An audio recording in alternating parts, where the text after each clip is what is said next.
Ce soir, je vais vous présenter les unités de saison. Donc, je vais commencer par la saison 2. Les unités de la saison 2. Je vais vous parler en détail d'à peu près toutes les unités.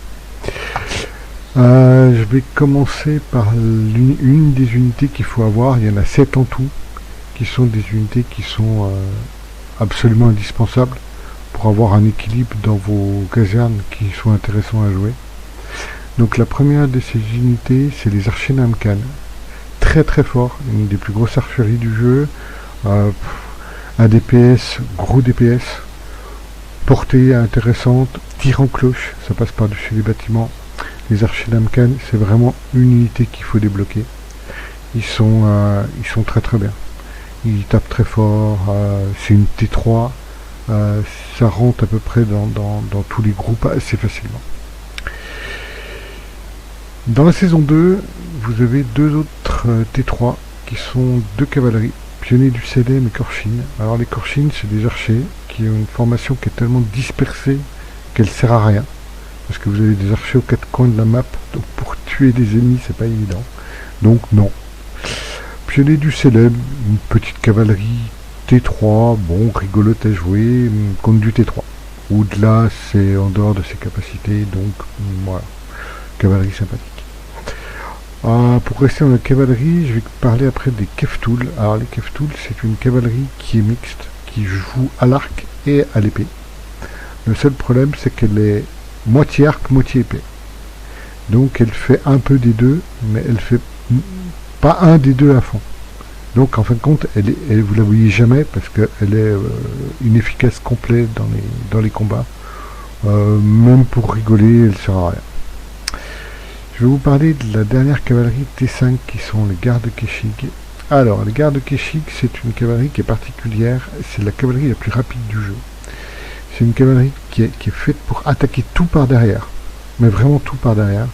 C'est une cavalerie que vous ramenez à vous, elle est fragile. Donc généralement, les cavaleries fragiles, on ne les ramène pas, soit on traverse.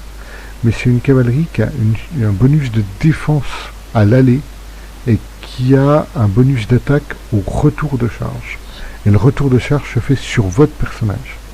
Alors soit vous mettez une charge de côté et vous partez de l'autre côté pour faire un triangle par exemple, soit vous traversez avec eux, puis une fois que la charge est finie, vous continuez à vous suivre, donc le retour de charge ne sert pas. Soit effectivement vous les faites traverser, aller assez loin, puis revenir. Donc vous pouvez les déplacer. Plusieurs techniques à utiliser. Très bonne cavalerie, gros DPS, mais c'est une unité qui attaque pas des murs, qui passe pas à travers des murs, qui passe pas les piquets, qui passe rien. Donc c'est vraiment une unité de flanc, donc sur les travers, elle est très très efficace. Je la considère comme une bonne cavalerie dans les T5, voilà, 3e, 4e place. Donc ça reste une unité sympathique à avoir quand même. Mais après, là, je vous ai dit, cette unité, les Namkhan, absolument, parce que c'est très utile. Les Keshig, c'est plus pour compléter un roster. C'est pas vraiment une cavalerie qu'il faut absolument aller chercher. Par contre, les Namkhan, oui. Dans les unités qui sont hyper intéressantes, mais pas forcément aller les chercher, c'est les Tsereg. Alors, les Tsereg, c'est une unité qui est une unité de charge au bouclier. Elle est très très forte sur la charge.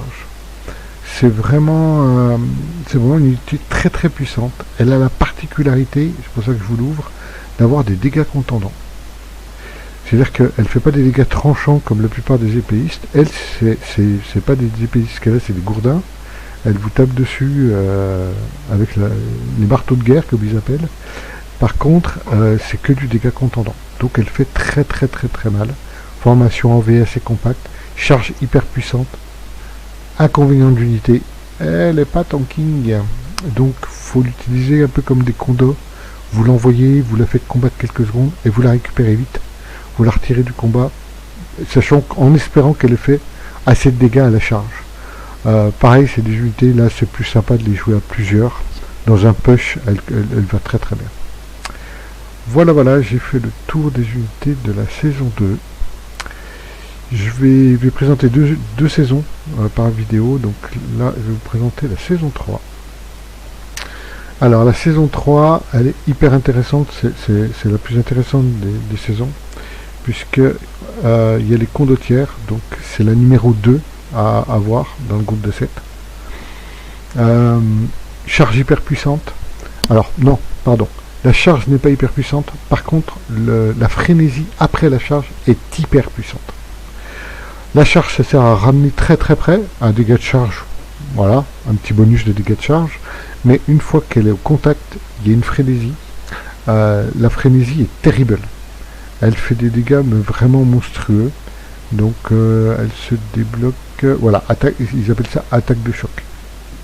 C'est vraiment très fort, très très fort. Vous déblayez un truc.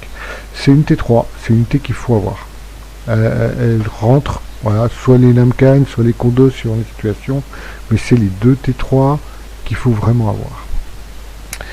Là, on va attaquer la première T4 qu'il faut absolument avoir, et je vous invite à le débloquer tous parce qu'elle est monstrueuse.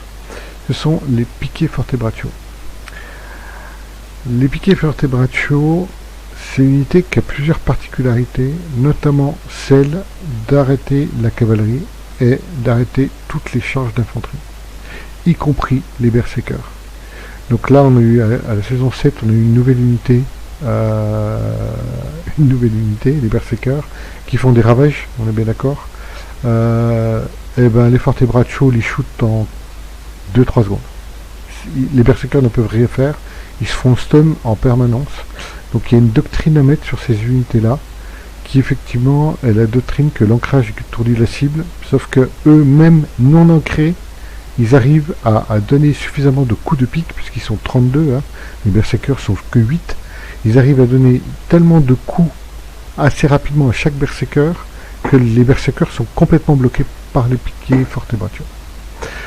Cette unité qui sert en GT, de toutes les unités du jeu, moi aujourd'hui je vous conseille fortement de débloquer celle-là en priorité. Alors vous devez passer par les condos avant, ce qui n'est pas dégueulasse non plus, hein, on est bien d'accord, hein, mais celle-là c'est vraiment l'unité qu'il faut avoir. Vous allez l'utiliser pour tout, elle fera vraiment le boulot partout. Je sais que certains ont des difficultés à l'utiliser.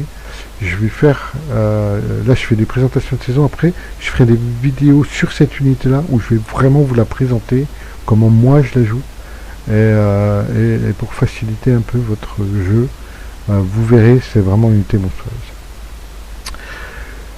Donc c'était la troisième unité absolument à avoir. La quatrième est toujours sur cette page, alors c'est pas les Falcons, non, c'est les Powazers. Alors les Powazers, c'est le plus gros DPS du jeu. C'est vraiment l'unité qui fait très mal. Formation très compacte en ligne, ce qui permet de la glisser un peu partout, dans un coin de porte. Moi je les passe généralement, je vous montrerai aussi, je ferai une vidéo, mais je les passe beaucoup en ligne, pas face à l'ennemi, mais en ligne perpendiculaire à l'ennemi. Ce qui me permet de les coincer dans une porte et de poutrer les unités qui sont dans la porte et de les faire tous tirer. Donc assez violente. Il y a des doctrines, notamment le double tir, qui est hyper violente. C'est le plus gros DPS, comme je dis, en distant. C'est une unité qu'il faut avoir. Absolument. Elle fait vraiment très mal. Je la mets... L'utilisation pas tout à fait le même, hein, elle est plus défensive qu'offensive, mais comme les Tertios, c'est les deux DPS qu'il faut avoir. Avec les arquebusiers Tertios. Maintenant, je vais vous parler... Donc celle-là, c'était la numéro 4. Je vais vous parler maintenant des Falconetti. Alors les Falconetti, moi je les kiffe. Attention, c'est une unité qui est hyper particulière. Elle peut faire beaucoup de kills, elle peut renverser un combat, mais par contre très compliqué à jouer. Il faut vraiment trouver les postes, maîtriser les maps, les emplacements, avoir un supply pas très loin, parce que ça manque de munitions à une vitesse phénoménale. Moi je trouve que c'est une unité sympathique à jouer, ils sont pas nombreux. Je vous la conseille pas. Par la suite, peut-être, pourquoi pas, mais c'est vraiment spécifique. Après c'est une unité qui est à part, qui est unique, il n'y en a qu'une comme ça.